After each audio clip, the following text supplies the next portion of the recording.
You know what is bizarre? Hi, I'm Chris Lujan. And I'm BINDU. This is the IAMs.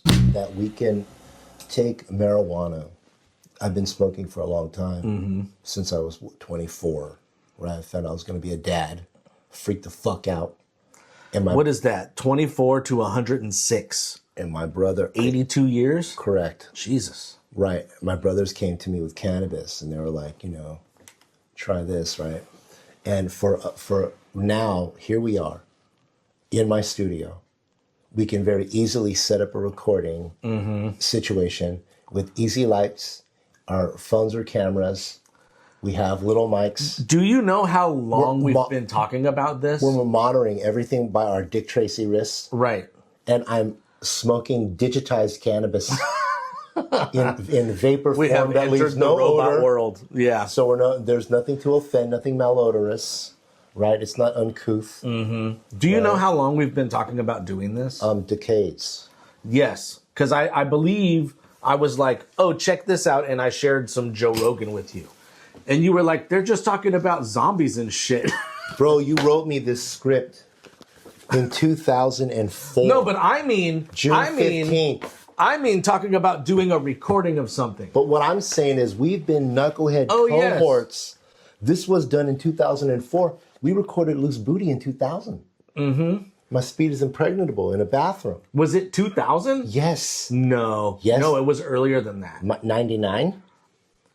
It was like right it was around 99 because that's when I was living with Terrence, and that's where we did it. It's 2025, homeboy. That's how long we've been fucking around. 99. Right. But you've been wanting to long time. You've been wanting to record and make videos since when? Since when? Yeah. Well, when I shared that Joe Rogan shit with you, you were like, they're just talking about zombies and shit. And then like a few days later, you were like, I've been listening to it a bunch. We could do this, right? That was in 2011. Yeah. I think 2011, because that was back when Joe Rogan was cool. And right. He was liberal. Right. And they were doing everything off a MacBook. And it's when they were sponsored by the fucking Fleshlight, right? Right. So they didn't go mainstream yet. Dude, before Matty O'Reilly. Hilarious. Fucking hilarious. And you were like, I could do this, we should do this. And I was like, oh, I don't know if I want to be talking in public. But now it's like, fuck it now. Right. Know? Well, that was back in the day when I still had 1 foot. I can only talk about myself. But I still had 1 foot connected to the grid. My wife was working and making 6 figures and being, like professional and shit. Yeah, what have we done here? Right? And I'm just like, I'm a pirate. And I'm fucking, I'm trying to find weed.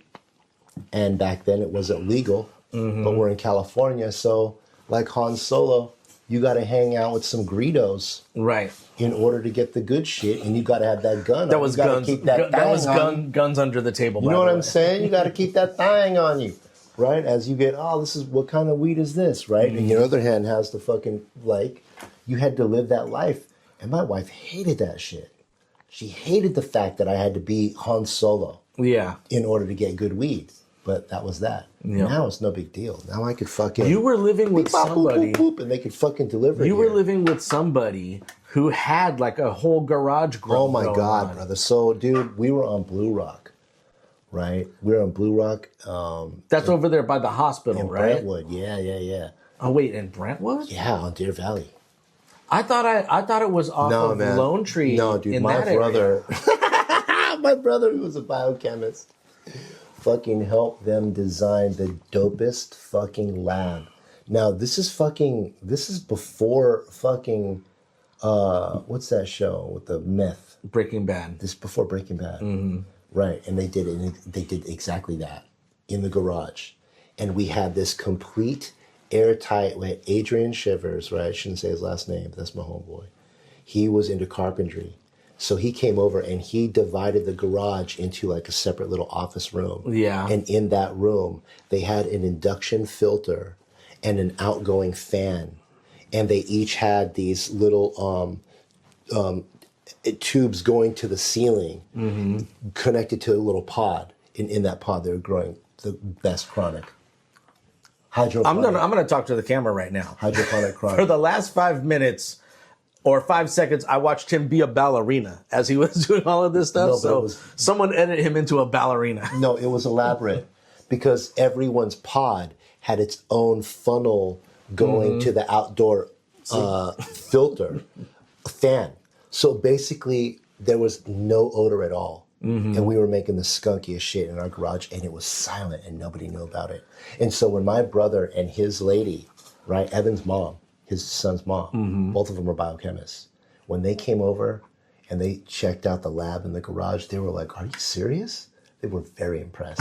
It was clean and white, like when Willy Wonka took fucking Mike TV and shrank him down and made him hella small. It was exactly that. Yeah. Hella white, like you had to put on a fucking suit to go inside there and fuck with the weed. And and because I didn't say shit, I got free weed. All right, then. It was magnificent. Now, this is right before shit became legal. Right. So it was like there was the buzz, like it might become legal, but this is California. They've been talking about that since 19... I went to your house one time. I thought it was up by the hospital in Antioch off of Lone Tree. But maybe it was Brentwood. I don't know. Okay. But I remember the garage being full of plants and stuff. Yeah, man. It was no joke, dude. They were pulling a lot of weed out of there, and it was great. And they were all selling it. But because I wasn't saying anything and I was helping pay power, and they were using weird ass low lights that weren't using a lot of power because they learned the hard way. The first month, the PG&E bill was insane. Oh yeah, they're like, "Whoa, we got to change shit." This looks fishy. Right, exactly. Fucking $6,000 PG&E bill for the month. What the fuck? Make sure to like and subscribe and join our Discord and Patreon. Check out our links.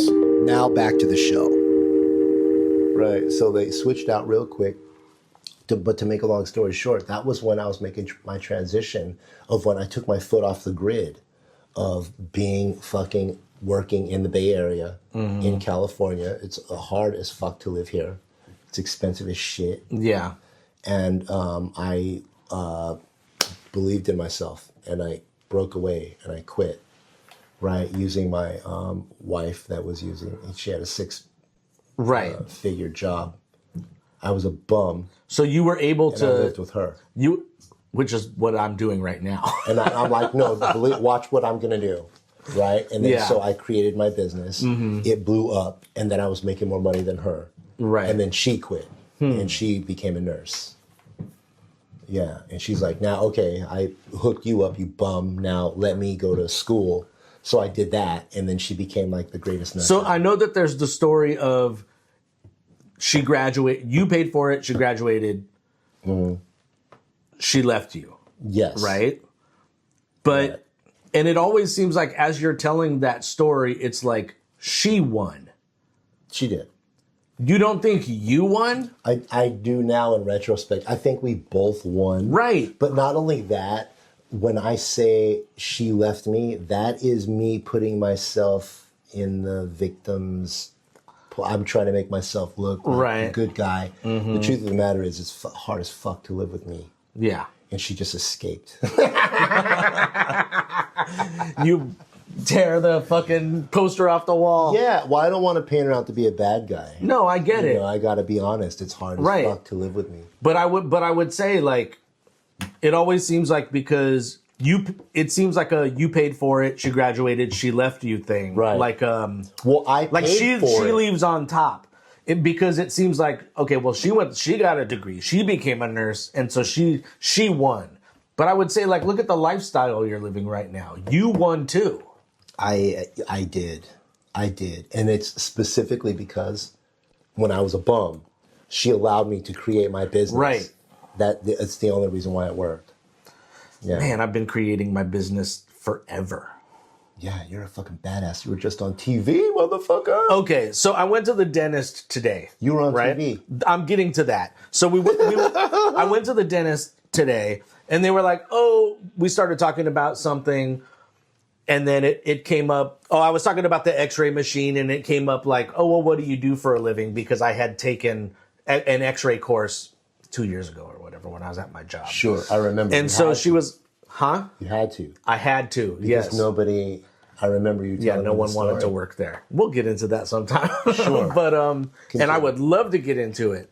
I just saw another 1-star review that just got posted last week for that place. But so we got to talking, and she was like, "What do you do?" And I said, "I'm a full-time musician, which is what I'm doing now, And she was like, "Oh, what do you do?" And the doctor was there too. Like, "Oh, what's like the last kind of place you played or whatever? Have you done anything notable lately?" And I said, "We played the 65th annual holiday celebration in Los Angeles on Christmas Eve at the Opera House. It was televised. It paid well, And they were like, "Oh man, we get a lot of people in here who sit in this chair who say they're musicians, and then like what they tell us is like, oh, I get together with my friends and play guitar or whatever." And they were like, "That's some real shit," like what I just said. No, you were on TV. And at that point, I was For like, Christmas. "Oh, I guess to the average person, it seemed wow, that's impressive." No, dude, you were on TV live. Right, but in LA. you know what I mean? Since it's me, For Christmas. but since it's me, and since it's been such a gradual build, And Homegirl was announcing you and said your name. that's true. But every step seems like, I mean, I'm still me. Like, is it good enough? And then like so to hear today, like when I just described what was the truth, 65th annual thing, LA Opera House, sold out on TV. Right. That's right. God damn it, I did it. That's oh boy. Who do you think you are? I am.